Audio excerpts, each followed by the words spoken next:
नमस्कार दोस्तों मणिपुर में शांति का दावा किया गया था। वो मणिपुर जो 2023 से लेकर 2025 तक लगातार जल रहा था।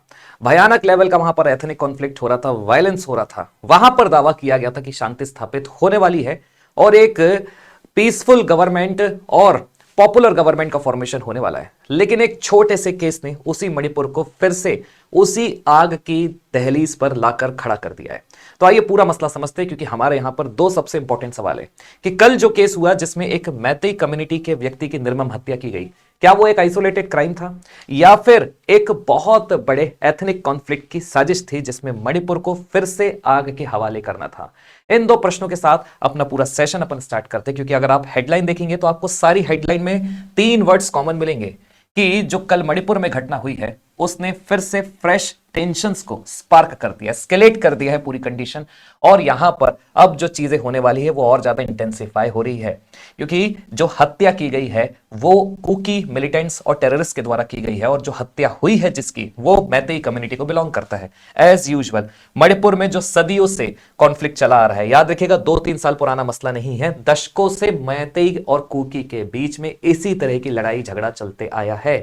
वो तो मणिपुर में अभी प्रेसिडेंट रूल लगा हुआ है, तो एक अपेक्षा थी सेंट्रल गवर्नमेंट से, क्योंकि 40,000 इमेजिन करिए 40,000 मोर देन 40,000 सिक्योरिटी पर्सनल्स का डिप्लॉयमेंट है जिनका काम है वहां पर पीस स्टेबलाइज करके रखना। लेकिन जो चीजें हो रही है उसमें आपको एक कॉन्स्पिरेसी दिखेगी। यह कॉन्स्पिरेसी ऐसे दिखेगी कि मणिपुर को फिर से उसी आग में झोंकना चाह रहा है कोई बड़ी ताकत। कारण यही है कि जब यह मामला गवर्नर के पास गया, अजय भल्ला जी के पास गया, तो अभी जो रिसेंट में हमारे पास अपडेट आया है उन्होंने इस केस को नेशनल इन्वेस्टिगेटिंग एजेंसी के पास सौंप दिया है, क्योंकि अपने आप में ये एक बड़ी कॉन्स्पिरेसी को भी दिखाता है। ये सिर्फ आइसोलेटेड क्राइम नहीं है जैसा कि बताया जा रहा है। लेकिन याद रखिएगा अभी किसी भी टेरर आउटफिट ने इस पर्टिकुलर केस की रिस्पॉन्सिबिलिटी नहीं ली है, लेकिन फिर भी सीनियर ऑफिशियल्स के हिसाब से हो सकता है कि किसी ना किसी टेरर आउटफिट के किसी कैडर ने यह निर्मम हत्या की हो। तो आइए पूरा मसला समझते हैं। यहां पर आपको ध्यान रखिएगा, जो वीडियो सरफेस हो रहे हैं सोशल मीडिया में वो काफी निर्मम है। हम आपको दिखा नहीं सकते हैं क्योंकि बहुत बड़े प्लेटफॉर्म पे है अपन लोग, लेकिन फिर भी अगर आप इसे इमेजिन कर पाए तो बहुत ज्यादा आपको समझ में आ जाएगा कि क्या मसला था। एक व्यक्ति जिसका नाम है मयांग लंबम ऋषिकांता सिंह, जो मैतेई कम्युनिटी को बिलोंग करता है, उसको मारा गया है। पहली बात तो जिस तरीके से वीडियो सरफेस हुए हैं, शॉट ऑन नीज का मतलब यह है कि वो घुटनों पर थे, अपनी जिंदगी के लिए वो लड़ रहे थे, माफी भी मांग रहे थे और बोल रहे थे कि मुझे मत मारिए। उसके बावजूद वहां पर उनको शूट एट साइट किया गया बाय द कुकी टेररिस्ट, और वही हेडलाइन है, the collapse of humanity again in the Manipur हुआ है। अब देखिएगा, जब यह केस हुआ उसके बाद एमपी जो है मणिपुर के, जिनका नाम है बिमोल ओकाईजाम, और साथ ही साथ जो एमएलए है जिनका नाम है लोकेश्वर सिंह और रंजीत सिंह, ये तीनों ही व्यक्ति एक जॉइंट एक्शन कमेटी फॉर्म करते हैं और तुरंत अजय कुमार भल्ला जी के पास जाते हैं और डिमांड करते हैं from the family of the deceased कि इस पर्टिकुलर मामले को नेशनल इन्वेस्टिगेशन एजेंसी के पास सौंपा जाए ताकि एक इम्पार्शियल इंक्वायरी हो सके, एक ऐसी इंक्वायरी जो पक्षपात ना करे। और हुआ वही, अजय भल्ला जी ने इस पर्टिकुलर केस को अभी फिलहाल इन नेशनल इन्वेस्टिगेशन एजेंसी के पास सौंप दिया है। क्योंकि देखिए आपको एक छोटी सी चीज समझनी होगी, यहां पर मामला सिर्फ एब्डक्शन किलिंग का नहीं है, यहां पर मामला एब्डक्शन के बाद प्रॉपर वीडियो सरफेस करने का है जो बताता है कि ये एक बड़ी कॉन्स्पिरेसी है। अदरवाइज एब्डक्शन किलिंग अगर मामला होता तो आइसोलेटेड क्राइम उसे कंसीडर कर लिया जाता, लेकिन अगर आप किलिंग कर रहे हो और उसका प्रॉपर वीडियो सरफेस करना चाह रहे हो, वीडियो बना रहे हो, वीडियो वायरल करो, और उस वीडियो की अगर आप टैगलाइन देखेंगे तो उसमें लिखा है no peace government, no popular government, मतलब यह बताता है कि एक बड़ी साजिश यहां पर की जा रही है। कारण यही है कि एनआईए का भी इंटरफेरेंस इसमें जरूरी हो जाता है। अब देखिएगा, जो वीडियो सरफेस किया गया है अभी इनिशियल इन्वेस्टिगेशन रिपोर्ट के हिसाब से, उस वीडियो को जब उसका आईपी एड्रेस ट्रेस किया गया तो वो वीडियो का आईपी एड्रेस मिला है असम के गुवाहाटी से। इसका मतलब यह है कि यहां पर कोई ना कोई ऐसी बड़ी ताकत है जो चाहती है कि मणिपुर में फिर से चीजें और ज्यादा खराब हो जाए और भारत सरकार का ध्यान मणिपुर में लग जाए। ऑलरेडी मणिपुर में प्रेसिडेंट रूल लगा हुआ है, मैं आपको जानकारी दे दूं, और लगभग more than 60,000 security personal Manipur में डिप्लॉयड है। इतनी तादाद में सिक्योरिटी पर्सनल्स के इतने बड़े आप अगर देखेंगे ह्यूज अमाउंट है, डिप्लॉयमेंट के बावजूद भी इस तरह की घटना एक प्रकार से सेंट्रल गवर्नमेंट की फेलियर की तरफ भी इशारा करती है। लेकिन वही बात है एक छोटी सी चूक बहुत बड़ी दुर्घटना होती है जब कभी भी अपन इंटरनल सिक्योरिटी थ्रेट की बात करते हैं। तो यहां पर कोई ना कोई ऐसी बड़ी साजिश है जो चाहती है कि भारत सरकार का ध्यान फिर से मणिपुर में जाए और फिर से मणिपुर उस आग में जलता रहे जो मणिपुर फिलहाल ये दावा किया जा रहा था कि वहां पर शांति स्थापित हो रही है, धीरे धीरे करके नॉर्मलाइजेशन हो रहा है। तो आइए पूरा मसला समझते हैं, लेकिन उसके पहले अगर आपने हमारा टेलीग्राम चैनल नहीं ज्वाइन किया है तो एक बार इसे जरूर देख लीजिएगा। यहां पर क्यूआर कोड दिया है टेलीग्राम चैनल का, आपको बस इस क्यूआर कोड को स्कैन करना है, आप डायरेक्टली हमारे चैनल में पहुंच जाएंगे ताकि आपको इसी तरह के अपडेट्स लगातार मिलते रहे। और हमारी जो द हिंदू का इन डेप्थ एनालिसिस चलता है सुबह 8 बजे, आप उसे भी फ्री ऑफ कॉस्ट एक्सेस कर पाएंगे ताकि आपको भी daily current affair related proper knowledge मिलता रहे। अब यहां ध्यान दीजिएगा, यहां पर पूरा एक बैकग्राउंड बताया गया है कि आखिर ऋषिकांता सिंह थे कौन। तो एक्चुअली में हुआ यह था कि ऋषिकांता सिंह लगभग कॉन्फ्लिक्ट शुरू होने के पहले ही, देखिए कॉन्फ्लिक्ट शुरू हुआ है मई 2023 में और मार्च के महीने में ही ऋषिकांता सिंह काम करने के लिए नेपाल चले गए थे और तब से वो नेपाल में ही थे और उनकी शादी तय हुई थी एक कुकी कम्युनिटी की महिला के साथ। अब आप समझिएगा, ये सिर्फ एक किलिंग नहीं है बल्कि अपने आप में किलिंग कुछ इस तरीके से दी गई है कि आपको एक इंटर रिलीजियस मैरिज का भी मामला यहां दिखेगा, क्योंकि जो व्यक्ति है जिसकी डेथ हुई है, जिसको मारा गया है, वो मैतेई कम्युनिटी को बिलोंग करता है और जो उनकी वाइफ है वो कुकी कम्युनिटी को बिलोंग करती है। Meitei means Hindu, Kuki means Christian. और यहां पर हुआ यह था कि वो विजिट करने आए थे अपनी वाइफ के घर में चुराचांदपुर डिस्ट्रिक्ट में 19 दिसंबर को via the Aizawl in neighbouring Mizoram, a security official said. अब देखिएगा, हुआ ये कि उनकी वाइफ ने जैसा बताया कि 4 लोग आते हैं एक काले कलर की एसयूवी में, यहां दिया है, और चारों के चारों मास्क्ड थे। 2 गाड़ी में रुकते हैं और 2 उनके घर में घुसते हैं और उनके पति को उठाते हैं, वाइफ को वहीं छोड़ देते हैं और घने जंगलों में ले जाते हैं चुराचांदपुर के, जहां पर जो ऋषिकांता सिंह थे, सुनिएगा ध्यान से, bent on his knees pleading crying for help. जो वीडियो सरफेस हुए उसमें आपको क्लियरली दिख जाएगा कि ऋषिकांत सिंह घुटने के बल बैठे हैं, बिल्कुल अपनी जिंदगी के लिए लड़ रहे हैं, रो रहे हैं, मदद मांग रहे हैं, लेकिन स्टिल उसके बावजूद उनको मार दिया गया। और वीडियो बकायदा सोशल मीडिया में सरफेस भी किया गया और उस वीडियो का टाइटल था no peace no popular government. मतलब यहां पर आपको क्लियर एक कॉन्स्पिरेसी दिखेगी जो चाहती है कि मणिपुर में फिर से अशांति फैल जाए, वरना इस वीडियो को वायरल नहीं किया जाता, सिर्फ एब्डक्शन करके किलिंग करके छोड़ दिया जाता अगर सिर्फ और सिर्फ मसला इंटर रिलीजियस एक्टिविटी का होता। लेकिन यहां पर देखिए, यहां पर आगे क्या हुआ मैं आपको बताता हूं। इन दोनों की शादी 2022 में हुई थी और दोनों फैमिली, मतलब हिंदू फैमिली किसकी, ऋषिकांता सिंह की, और जो महिला है कुकी कम्युनिटी को जो बिलोंग करती है उनकी, ये दोनों ही इस शादी के खिलाफ थे। लेकिन स्टिल सुनिएगा ध्यान से, स्टिल जो शख्स है, जो ऋषिकांता सिंह थे, वो एग्री हो चुके थे कन्वर्शन के लिए, मतलब वो कन्वर्ट होना चाहते थे और इतना भी उनने बोल दिया था कि हम अपनी शादी किसी चर्च में भी करेंगे। लेकिन हुआ बिल्कुल उल्टा। इसके पहले कुछ आगे चीजें बढ़ पाती, देखिए यहां पर दिया भी है, he had agreed to convert to Christianity and the couple was supposed to have a church wedding set the official. लेकिन हुआ वही कि उसके पहले ही यह बताया जा रहा है कि जिस रीजन में ऋषिकांता सिंह गए थे, चुराचांदपुर रीजन, एक्चुअली में वो डोमिनेटेड रीजन है कुकीजो कम्युनिटी का। और वहीं बात की जाए इंफाल वैली, तो इंफाल वैली डोमिनेटेड रीजन है मैतेई का। तो आपको पता होना चाहिए कि जब भी कोई मैतेई शख्स कुकीज हो जाता है तो बकायदा वहां के इंसर्जेंट को भी पता रहता है, वही इजाजत देते हैं। और यहां पर जो मिलिटेंट ग्रुप है उनका यह मानना है कि हमने तो उनको इजाजत दे दी थी, ये हो सकता है कि हमारे कैडर्स के द्वारा किया गया हो। तो यहां पर देखिएगा कि पुलिस ने अभी जो इनिशियल रिपोर्ट के हिसाब से बताया है कि फिलहाल तो किसी भी मिलिटेंट ग्रुप ने, किसी भी इंसर्जेंट ग्रुप ने, टेरर ग्रुप ने इसका जिम्मा नहीं लिया, इसकी जिम्मेदारी नहीं ली है। लेकिन फिर भी यूनाइटेड कुकी नेशनल आर्मी का नाम इसमें निकल के आ रहा है, जो नाम है उकना। अब उकना की अगर बात की जाए, that means United Kuki National Army, इसका एस्टेब्लिशमेंट 2015 में हुआ था। ये एक हाईली एक्टिव इंसर्जेंट ग्रुप है। और ध्यान रखिएगा, चुराचांदपुर रीजन की अगर बात की जाए, मैं आपको दिखाऊंगा, वो बहुत ज्यादा इंसर्जेंसी से ग्रस्त क्षेत्र माना जाता है।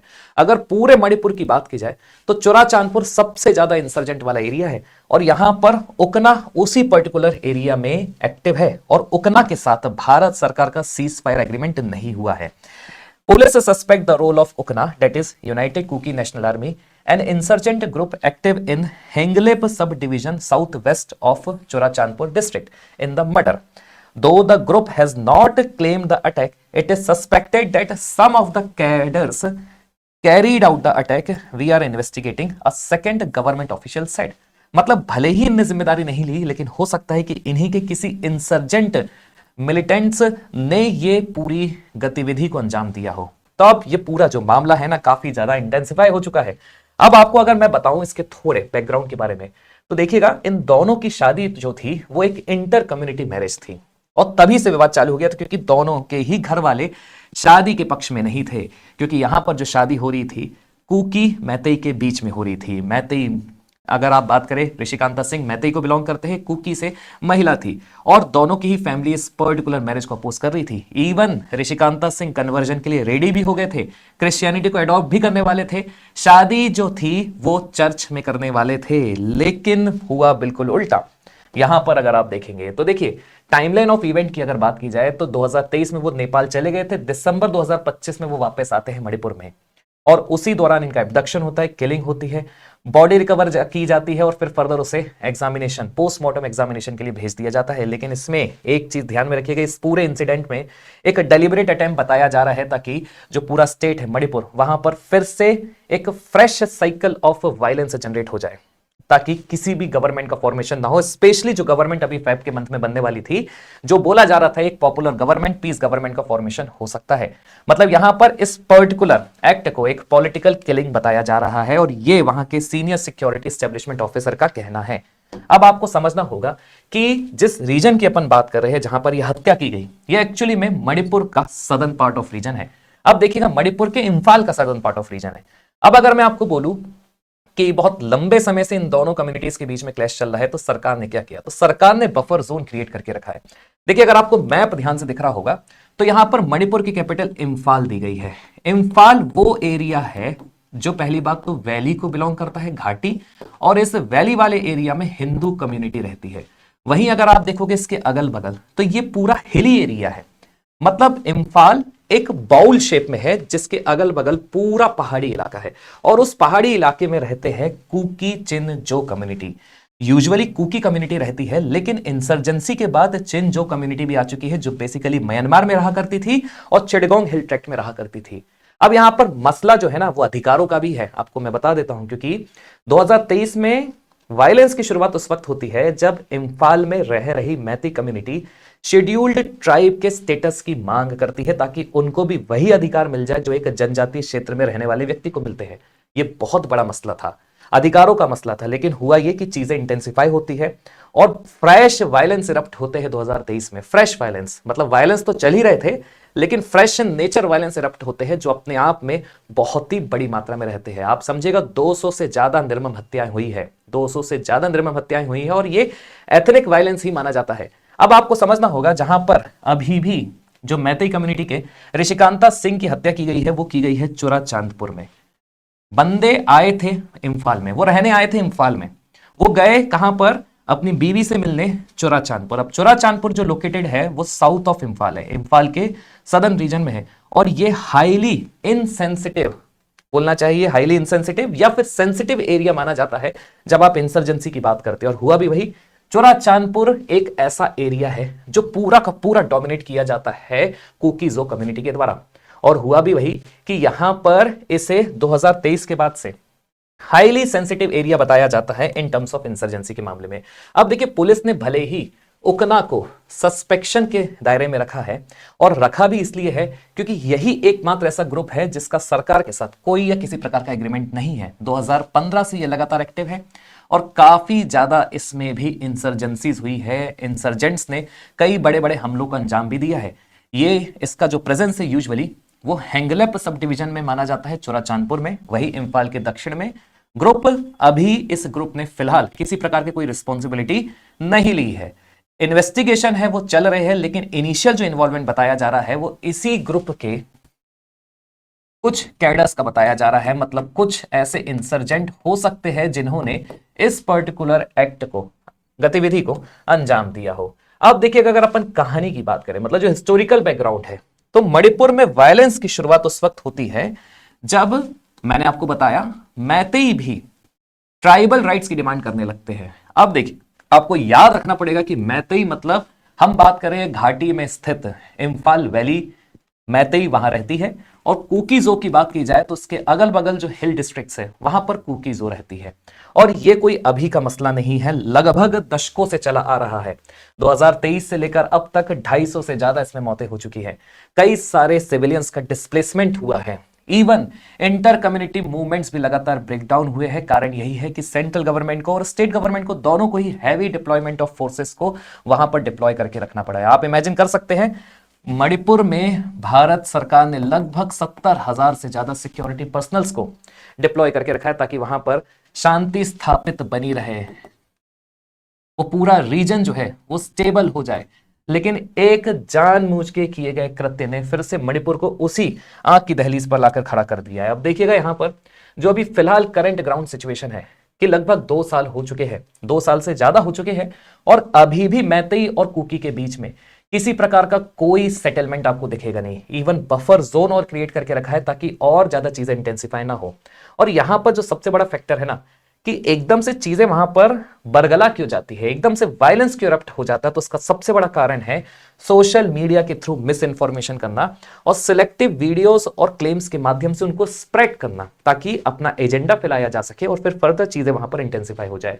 अगर आप इस केस में देखेंगे तो ऋषिकांता सिंह को सिर्फ मारा भी जा सकता था, लेकिन बकायदा तड़पते हुए उनकी वीडियो रिकॉर्डिंग की गई, बकायदा एक टाइटल सेट किया गया और गुवाहाटी से उसे व्हाट्सएप में सर्कुलेट किया गया ताकि चीजें इंटेंसिफाई हो जाए। मतलब ये एक बड़ी कॉन्स्पिरेसी तो बताता है। अब यहां आपको समझना होगा ये केस हमारे लिए क्यों इंपॉर्टेंट हो जाता है, क्योंकि इसने फिर से लॉ एंड ऑर्डर को चैलेंज किया है और बताया है कि अभी कितनी बड़ी यहां पर साजिशें चल रही है। अभी भी वहां पर एथनिक कॉन्फ्लिक्ट बना हुआ है, मिलिटेंसी पीक पर है, सोशल फ्रेगमेंटेशन बना हुआ है। कारण यही है कि इसने और ज्यादा कंसर्न रेस कर दिया है internal security point of view से, पीस बिल्डिंग और रिकंसिलिएशन जो चल रहा है उसके पॉइंट ऑफ व्यू से, और स्टेट की जो कैपेसिटी है कॉन्फ्लिक्ट मैनेजमेंट में उसके पॉइंट ऑफ व्यू से। अब देखिए स्टेट की इनकैपेसिटी थी, तभी तो जाकर एन बीरेन सिंह जो मणिपुर के पूर्व मुख्यमंत्री थे उन्होंने इस्तीफा दिया। लेकिन फिर से यहां पर जब से मामला सेंट्रल गवर्नमेंट के पास गया है, हमने सोचा था कि मामला एक प्रकार से वहां पर पीस एस्टेब्लिश हो जाएगा, सेंट्रल गवर्नमेंट बहुत अच्छे से टैकल कर लेगी। लेकिन फिर से ये सेंट्रल गवर्नमेंट के ऊपर अब क्वेश्चन पैदा करेगा, क्योंकि ये सिर्फ आइसोलेशन का केस नहीं है, ये एक ब्रॉडर एथनिक अनरेस्ट का केस है। यहां पर लगातार जिस तरीके से मिलिटेंसी हावी हो रही है पर्टिकुलरली हिल डिस्ट्रिक्ट में, यहां पर अब वक्त आ चुका है कि गवर्नमेंट ऑफ इंडिया किसी लॉन्ग टर्म पीस एग्रीमेंट की तरफ चले जिसमें पॉलिटिकल डायलॉग हो, दो कम्युनिटीज के बीच में प्रॉपर कोऑर्डिनेशन हो, कम्युनिटी रिकंसिलिएशन हो, स्ट्रॉन्ग सिक्योरिटी गवर्नेंस कोऑर्डिनेशन हो, कम्युनिटीज को बातचीत करने का मौका दिया जाए। जब तक वो बातचीत नहीं करेगी जो दरारें हैं, जो गैप्स है, वो बढ़ती ही रहेगी। और देखिए मणिपुर में जो भी इंसिडेंट होता है, मणिपुर में किसी भी प्रकार का इंसिडेंट होता है तो वो पुराने जख्मों को खोदता ही खोदता है। इसलिए ये जरूरी है कि सरकार जो है वो लॉन्ग टर्म सॉल्यूशंस पर काम करे, ना कि कोई एक प्रॉपर हाल फिलहाल का कोई सॉल्यूशन वो लेकर आए। दोस्तों आप कमेंट करके जरूर बताइएगा कि इस पूरे मसले में आपका क्या सोचना है।